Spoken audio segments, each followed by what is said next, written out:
আমার মেয়েটার অসুখ আর সারাদিন কিচ্ছু খায়নি। তো জিজ্ঞেস করলাম কিছু খাবে নাকি। তো সারাদিন তো কিছু খায়নি, এখন আবদার করলো যে চিকেন খাবে আর সাথে পোলাও। তো দেরি না করে ঝটপট আমি রান্নায় শুরু করে দিলাম। আর এখন ওষুধও খাইয়ে দিয়েছি, এতক্ষণে জ্বরটা একটু কমবে, ততক্ষণে আমি রান্নাটা চাপিয়ে। হ্যালো এভরিওয়ান, কেমন আছেন সবাই? আশা করি সবাই ভালো আছেন, আমরাও আলহামদুলিল্লাহ ভালো আছি। তো আমার মেয়েটার একটু অসুস্থ, জ্বর এসেছে, সর্দি জ্বর।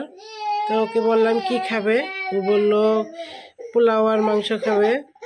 ফ্রিজে যেহেতু মাংস ছিল, তো ওই জন্য আমি মাংস বের করে নিচ্ছি। ওখানে 1 কেজির মতো ব্রয়লার মুরগি আছে, সাথে 3টা আলু নিয়েছি।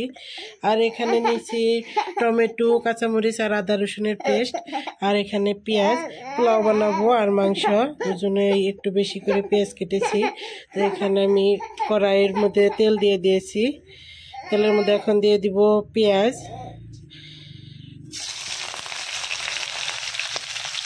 এটুকুতে হবে আর এইটুকু থাকবে, আমি পোলাওর মধ্যে দিব। পোলাও বানানোর পরে, পোলাও খুব বেশি বানাবো না, তারপরে এটুকুতে কিন্তু হয়ে যাবে।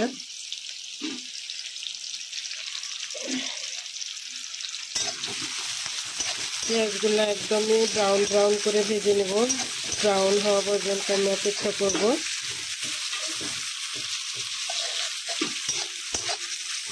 এটা ব্রাউন হতে থাক। আর দেখি আমার ছেলেটা কি করছে। বাবা, এটার মধ্যে কি দেখি? মিল্ক পড়ে যাবে তো বাবা। এই তো দেখো, দেখি দেখি, তুমি কই দেখি দেখি। এই তো সর্দি হয়েছে। এই তো ব্রাউন ব্রাউন করে কিন্তু পেঁয়াজ ভাজা হয়ে গেছে। আর এখন দিয়ে দিব কাঁচামরিচ, টমেটো আর আদা রসুনের পেস্ট দিয়ে এগুলোর মধ্যে একটু নুন দিয়ে দিব। এখানে একটু নুন দিয়ে দিলাম। নুন দিয়ে একটু নুন দেওয়া হয়ে গেছে। নুন দেওয়া হওয়ার পর এখন আমি এগুলো ভালো করে ভেজে নেব, যতক্ষণ না এই আদা রসুনের কাঁচা গন্ধ চলে যায় আর টমেটোগুলোও সফট হয়ে যায়, ততক্ষণ পর্যন্ত আমি এগুলো ভেজে নেব। আর এখন একটু ঢাকা দিয়ে ঢেকে দিব। ঢাকা দিয়ে তারপর আবার একটু ভেজে নেব। একটু এখান থেকে আমি 2 কাপ চাল নিয়ে নিব।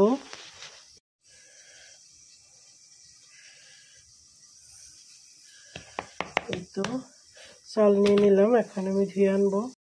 চাউল ধোয়ার আগে ভাবলাম একটু নাড়াচাড়া দিয়ে নেই, নিচে কিন্তু লেগে গেছে। মানে এটা হলো নতুন কড়াই, নতুন কড়াইয়ের মধ্যে একদমই নিচে লেগে গেছে। নতুন কড়াই বলেই জায়গায় লেগে গিয়েছে নাকি বুঝতে পারলাম না। চলবে, পুড়ে নেই কিন্তু কড়াইয়ের মধ্যে দাগ পড়ে গেছে। আবার একটু ঢেকে দিই।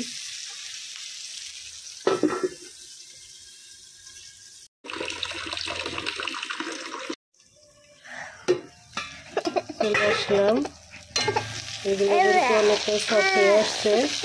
এখন আমি একটু পানি দিয়ে দিব, পানি দিয়ে তারপর গুঁড়া মশলা দিয়ে দিব। একটু পানি দিয়ে দিলাম, এখন আমি একটু একটু করে গুঁড়া মশলা দিয়ে দিব।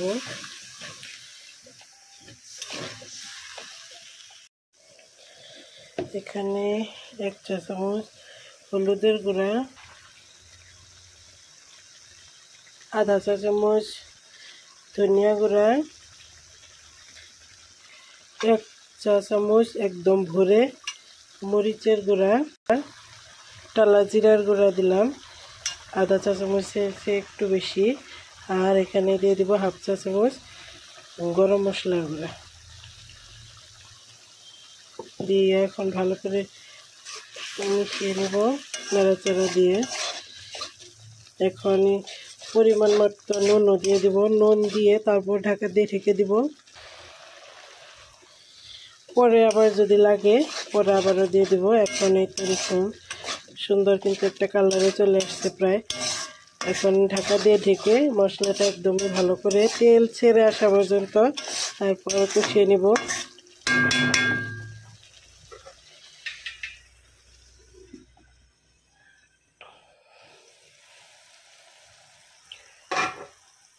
বাহ, খুব সুন্দর করে কিন্তু তেল ভেসে উঠছে। এই তো তেলটা আর মশলাটা একদমই আলাদা আলাদা হয়ে গিয়েছে। এখন দিয়ে দিব আগে থেকে রেখে দেওয়া আলু আর মাংস, দুইটা একসাথে দিয়ে দিব।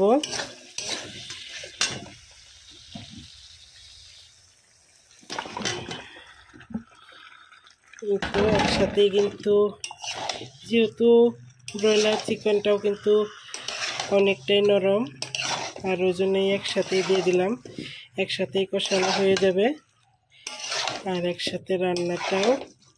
আমি এখানে নতুন আলু দিয়ে দিয়েছি, ওই জন্য কিন্তু এমনিতেই দিয়ে দিলাম। পুরান আলু হলে একটু ভেজে দিতাম, যেহেতু নতুন আলু এটা এমনিতেই অনেকটাই সফট হয়ে যাবে আর খেতে এমনি টেস্টি হবে। এই তো এভাবে এখন এটা কষাতে থাক, আর আমি এদিক থেকে পোলাওটাও রান্না করে নিব। প্রেশার কুকারে আমি পোলাও রান্না করে নিব। প্রেশার কুকারে কিন্তু পোলাও রান্না করলে খুব তাড়াতাড়ি হয়ে যায়, আর ওই জন্যই আমি এখানে একটা প্রেশার কুকার বসিয়ে দিয়েছি। প্রেশার কুকারের মুখটা খুবই ভালো করে গরম করে নেব। গরম করে নিয়ে তারপর আমি তেল দিয়ে দিব। এটা কিন্তু খুব ভালো করে গরম হয়ে গিয়েছে ইতিমধ্যে, কারণ আমি কিছুক্ষণ হলো আগেই আমি প্রেশার কুকারটা বসিয়ে দিয়েছি। এখন এখানে দিয়ে দিব তেল পরিমাণ মতো।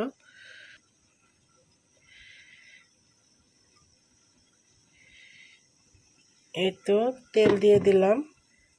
এখন দিয়ে দিব গোটা গরম মশলা। এখানে এলাচি, দারচিনি আর দিয়ে দিব লং।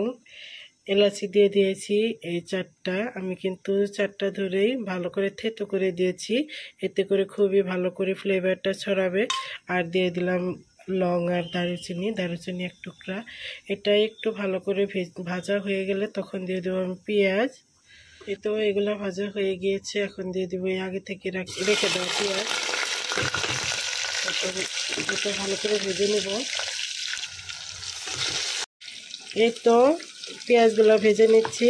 যখন একটু ভাজা হয়ে যাবে, খুব বেশি লাল লাল করব না, বেরেস্তার মতো করব না, তার আগেই কিন্তু চাউলগুলো দিয়ে দিব।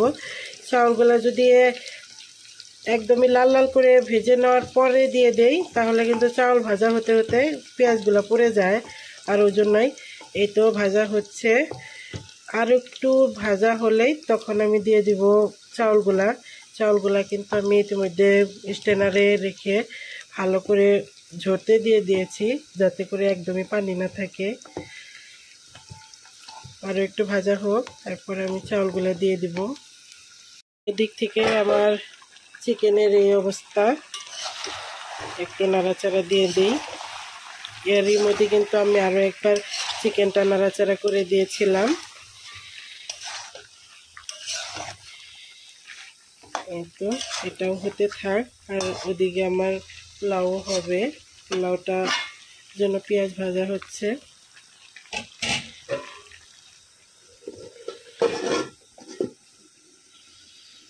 এই তো স্ট্যান্ডারের মধ্যে কিন্তু ইতিমধ্যে চাউলগুলা ঝরে গিয়েছে, আমি দিয়ে দিচ্ছি। এখন চাউলগুলা দেওয়া হয়ে গিয়েছে, এখন ভালো করে নাড়াচাড়া করে নেব। এখন আমি এরই মধ্যে দিয়ে দিব স্বাদ মতো নুন।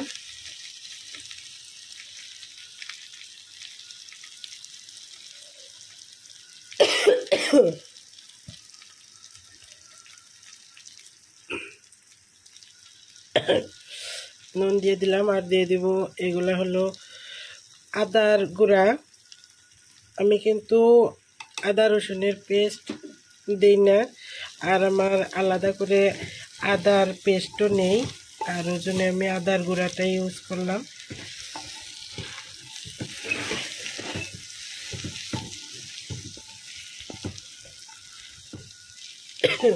এখন ভালো করে ভেজে নেব।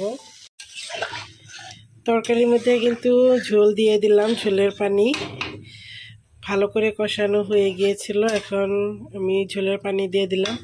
আর এদিক থেকে পোলাওর চালটাও কিন্তু ভাজা হয়ে গিয়েছে। তো এখন ওটার মধ্যে পানি দিয়ে দেব। এখানে পানিটা বন্ধ করতে দিয়ে দিয়েছি, চলবে। এখন বন্ধ করে আমি পানি দিয়ে দিচ্ছি।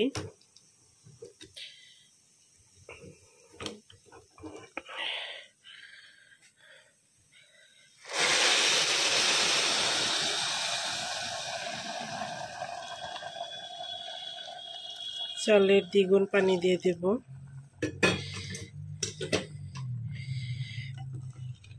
পানিটা আমি আসলে মেপে দেই না, আমি আন্দাজ করেই দিয়ে দেই, সবসময় পারফেক্ট হয়। এখন এই তো পানি দেওয়া হয়ে গিয়েছে। এখন আমি প্রেসার কুকারটা বন্ধ করে দেব ঢাকনা দিয়ে।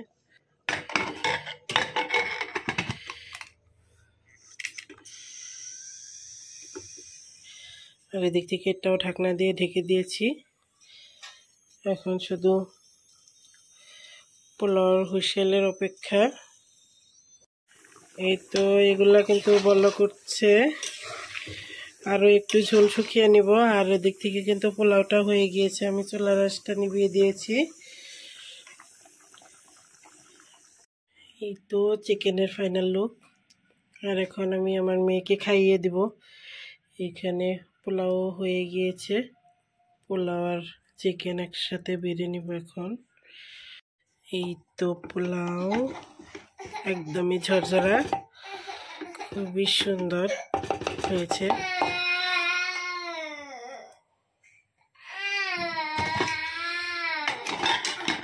মেয়ের জন্য বেড়ে নিয়েছি। আর এখন ঢাকা দিয়ে ঢেকে রেখে দিব, না হলে কিন্তু ঠান্ডা হয়ে যাবে, যেহেতু আমরা একটু পরে খাবো। এই তো মেয়ের জন্য এখন বেড়ে নিয়েছি, এখন আমি মেয়েকে খাইয়ে দিব।